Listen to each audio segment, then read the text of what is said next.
It was barely 7 a.m. when the piercing honk of a tow truck shattered the calm of Willow Creek, a tidy suburban cul-de-sac where the hedges were trimmed to perfection and mailboxes gleamed in unison.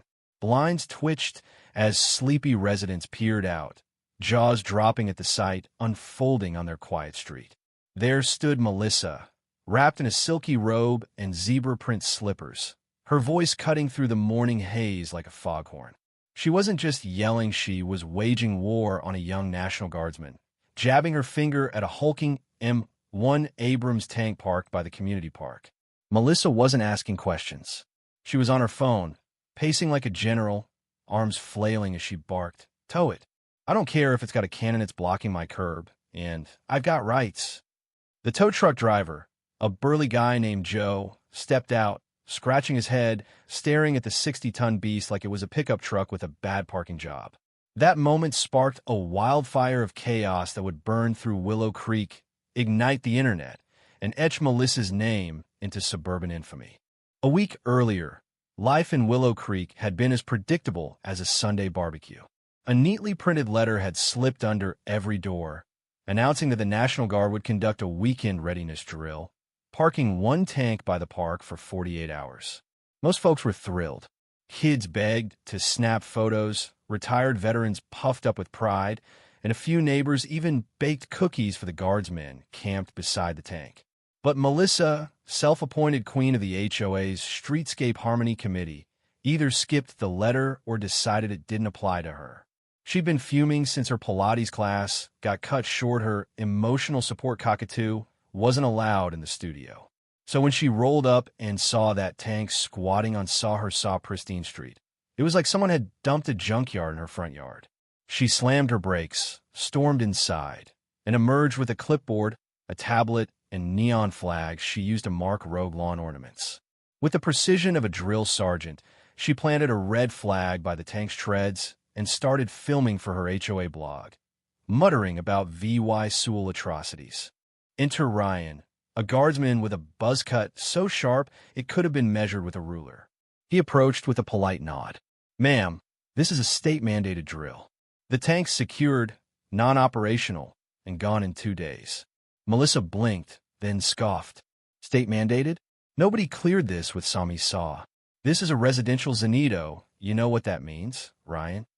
Before he could respond, she was dialing her tow company, her voice climbing like a siren as she ranted about city codes and plummeting property values.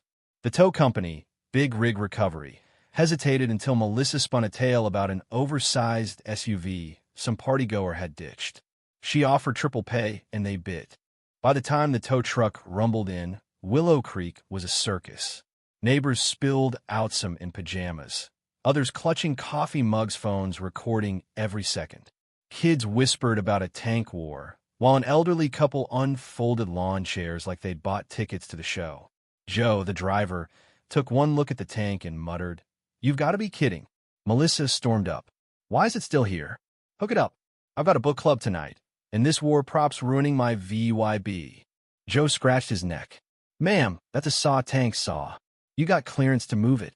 Melissa waved a stack of HOA fines like a royal decree. "I saw the clearance. If the city cared, they'd have sent a memo."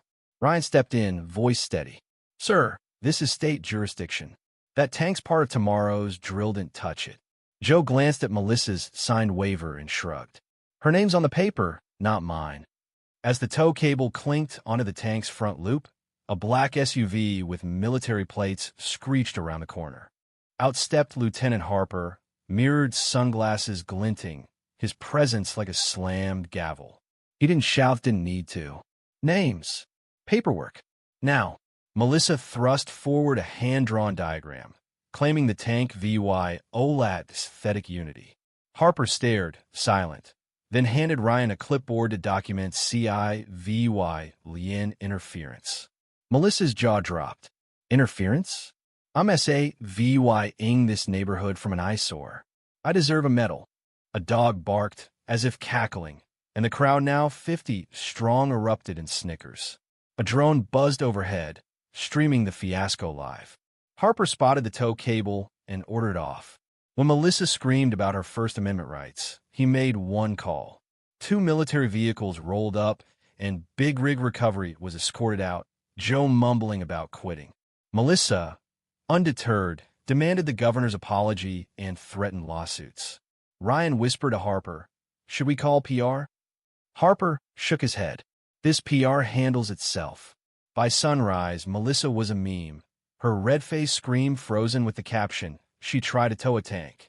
The next morning, Melissa doubled down.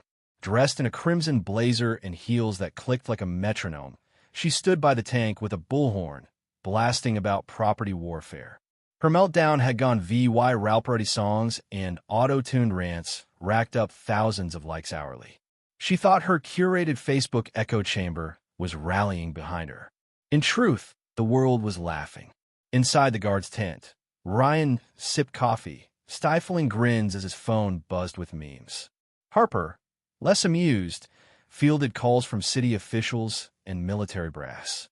Melissa's antics had escalated from annoyance to liability, drawing eyes from the governor's office to federal legal teams. By 9 a.m., a news van parked nearby, reporters sniffing a story. Melissa refused interviews unless guaranteed 5 minutes of truth, pitching a segment called Saw Suburbia Under Siege Saw. No takers. Meanwhile, the HOA president, Mr. Carter, was in a panic. He called an emergency meeting, furious that Melissa had acted without authority. The board voted to strip her of all roles and disavow her actions publicly. Back at the tank, a new player emerged, Sarah, a former Army officer and recent Willow Creek resident. Tired of Melissa's bullhorn rants, Sarah marched up, holding a laminated copy of the state's guard agreement. "Ma'am, impeding a military drill is a federal offense." Melissa waved it off as fake news and accused Sarah of being a guard plant. The crowd cheered as Sarah handed the document to Harper, who gave her a nod to join the military crew behind the tape. Then Melissa crossed the line. She called a shady security contractor, Vince, who arrived in a faded uniform, armed with zip ties and bravado. Vince declared the tank under citizens impound, but Harper shut him down and 2 MPs escorted him off. Melissa spiraled, screaming about the Constitution and suing the guard. The news crew caught every word, broadcasting her meltdown live. The HOA issued a community-wide apology, and a teen named Ethan delivered the knockout blow, asking, "Melissa, what were you going to do if they towed it? Drive it with your HOA scooter?" The crowd roared as Melissa stormed home, silence for the first time. But she wasn't done. Fueled by fringe forums and a cousin who swore he knew constitutional law from managing a tire shop, Melissa launched a blog, Saw Suburbia's Stand Saw, accusing the guard of trespassing and vehicular intimidation. She marched to the guard's tent, slapped down a cease and desist packet, and declared constitutional reclamation. Harper set it aside, warning her about felony charges under Title 18. She called it propaganda and stormed out. That night, under a fake name, she emailed a TV station, claiming the tank hid surveillance cameras.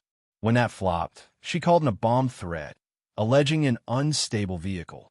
Federal agents traced it in minutes, showing up at her door with an injunction.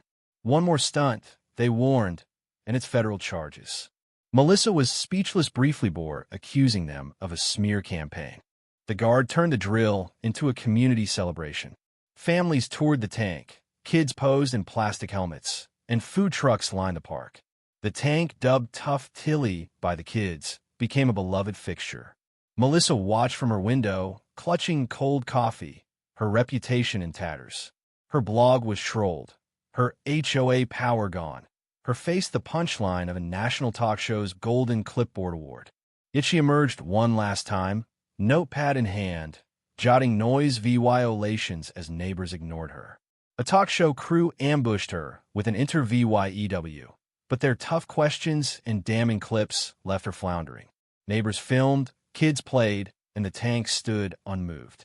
3 days later, it rolled away, the Gardwa VYing to a cheering crowd. Melissa didn't wave. The fallout was brutal.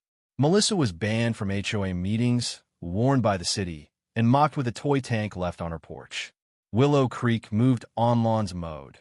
Seasons changed, but her saga lived in every barbecue tale, A cautionary legend of entitlement run amok. The tank was gone, but Melissa's legacy was parked forever. What do you think? Did Melissa deserve the backlash? Or was she a victim of an overzealous system? Should the guard have moved the tank to avoid the drama? Could her neighbors have stepped in sooner? Or was her meltdown inevitable? Drop your thoughts below, hit that like button, and subscribe for more wild stories.